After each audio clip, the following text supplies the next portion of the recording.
I always look at Asher and I'm just like completely, I'm blown away by him daily, and he's just my muse.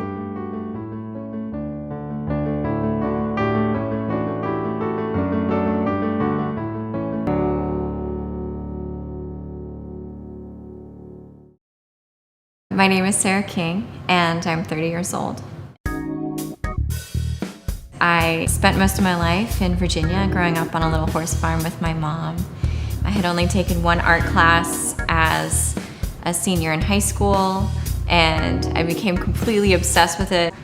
When I was 18, I went to Hollins University, which is a small women's college in Roanoke, Virginia, and that's really where I started painting. I decided to stay an extra year, and I got a master's degree in children's book illustration. My parents were both doctors, so I couldn't be just a half-assed artist or say I was an artist and not produce anything, because I would have gotten my ass handed to me. There would have been a lot of really stern conversations about, not working, because I saw that model as well of people being artists and like living the artistic life and never making any work. One of the things that I was always told by my mother was a professional strives to work on things they're not good at, and an amateur only focuses on the things that they are good at. So I gave myself the task of, what the hell am I not good at? I'm not good at painting figures, and I'm not good at painting fabrics, and I don't really like painting interiors. And I was like, well, what can I do to put myself into a place where I enjoy these things? Why can't I do it? And so I did it.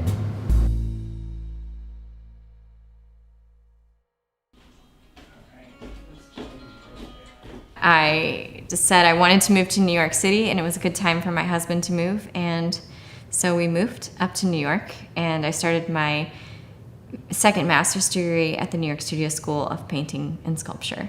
I got my degree in painting in 2013, and then I started my journey as a professional.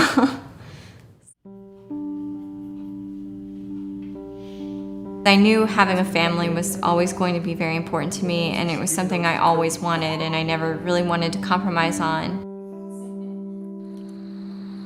And I spoke with a pretty famous artist who really discouraged me actually from becoming a mother, and she said there was no way you could do it, you'll just be a Sunday painter.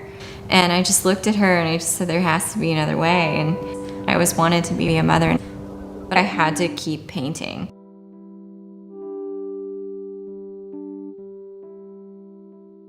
One thing the New York Studio School really taught me was time management. So we had these things called drawing marathons, and the drawing marathon was basically a 16-hour day.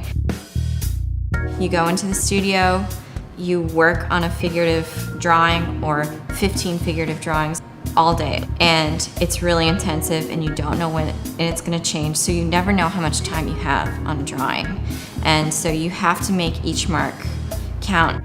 So I never know how much time I have because I don't know what the baby needs. So if I only have 2 hours, I have to make a painting. So I'm able to use what I learned in school for time. So that's how I got so much work done. Let's do it.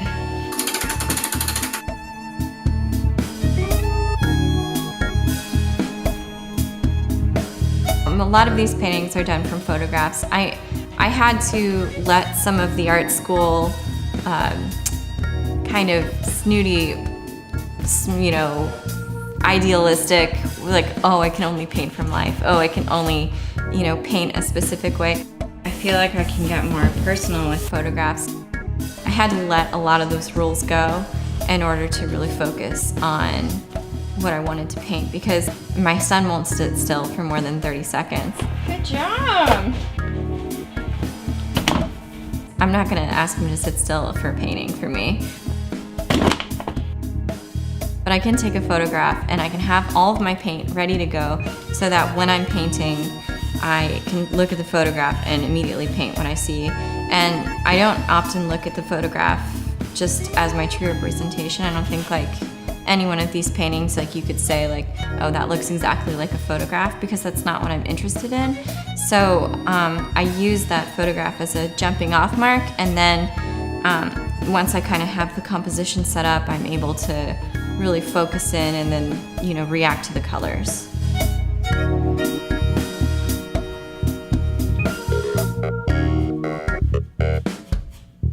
I have a little ritual and a routine when I start my studio time. So, and it sounds really ridiculous now that I'm like gonna say it out loud on camera, but I start by, I have these essential oils that are for concentration, and I stir them up in a little pot. Put a little lemon in there, because it helps me focus.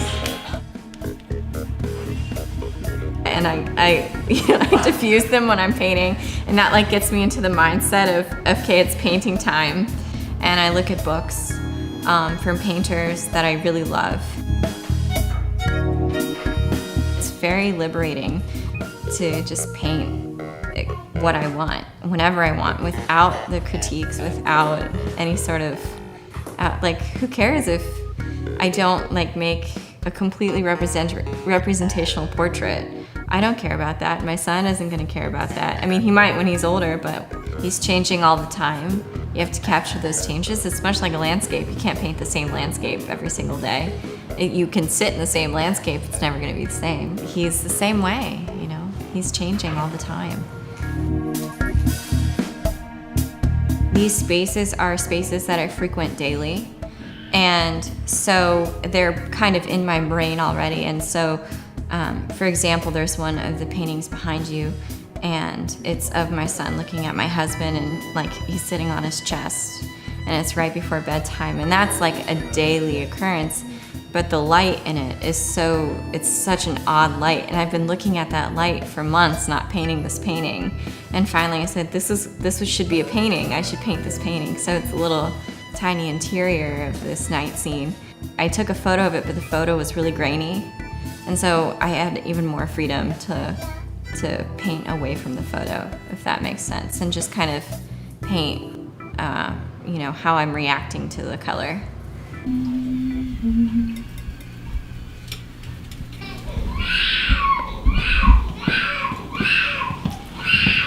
I get torn when I'm in a really good moment of the painting and then the baby comes into my studio. Usually I can make 3 or 4 more marks before he's absolutely done with whatever activity we're doing. So if my son is playing in the living room and I'm sitting in the living room with him, I can look at my painting and think, okay, what are the 10 marks I need to make? Or what isn't working about this painting? When we're waiting for my husband to come home, it's kind of another little ritual that we have. I'll place him at the window, wait for him to come home. And so I can step back and look at my work as a whole and say, okay, is it cohesive? Is it going someplace new? It's kind of always in the back of my mind.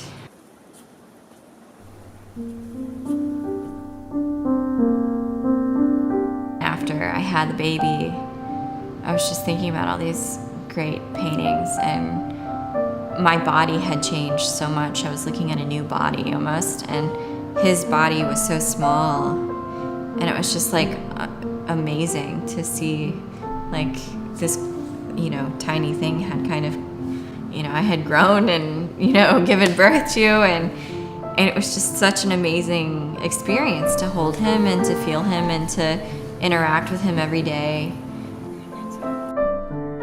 When you take advantage of painting something over and over again, you're really looking at it like it's the first time you've looked at it. Then you're able to paint it in a new way every single time.